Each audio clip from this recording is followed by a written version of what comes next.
Welcome back to Good Day Maine. In this morning's Transparency Tracker, a group digging into government spending is focusing on the year's travel expenses for Maine state employees. Jeremy Portnoy of Open the Books joins us live now with a breakdown. Jeremy, how much did travel cost the state last year? Good morning, Katie and Stephanie. So last year, the state actually spent $25 million on employee travel. So the number includes chartered flights, jet fuel, hotel rooms for legislatures, car rentals, and a bunch more. So at the very top was the Department of Health and Human Services. They spent about $1.7 million, mostly reimbursing their employees for gas mileage. Then you had the Judicial Department, spent about $1 million, and the legislature spent about $765,000 right at the very top. And can you talk about how much money went to hotel stays?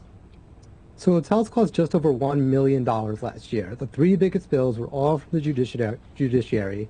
That included $43,000 at the Sunday River Resort in Oxford County. So it's a big resort with skiing, golfing, snowboarding. The Department of Motor Vehicles stayed there too. They spent $16,000. So we reached out earlier in the week. We asked the judiciary why that was necessary for state business. They responded very quickly. They were going to get back to us right away. But that was the last time we heard from them. So it's still unclear what that stay was for. Yeah, and the largest expense is gas for state vehicles. So how does the state fuel up its cars? So the state actually has a big contract with Wex Bank that cost them about $5.5 million last year. So that contract was signed with the state of Washington originally. Maine added themselves onto it.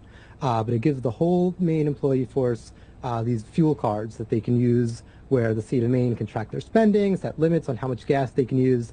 And the state gets about a 2% rebate for using those. So it's a pretty good deal. Then they also spent $2.5 million on diesel for their trucks. That all came from Dead River Company based in South Portland. So their contract right now gives them about 700,000 gallons for $2.80 per gallon. It's a big improvement from what it was before when they were paying about $4 per gallon. So which employees are doing all that driving and using all that gasoline? So the biggest spenders were all at the Department of Transportation. There was 22 workers, most of them in transport, that all got reimbursed $10,000 or more for their gas mileage, all the way up to $18,000.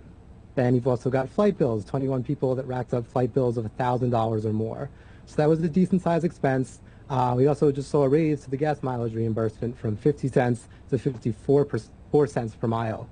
So once we do the segment next year, it's possible we'll see that expense go up even more.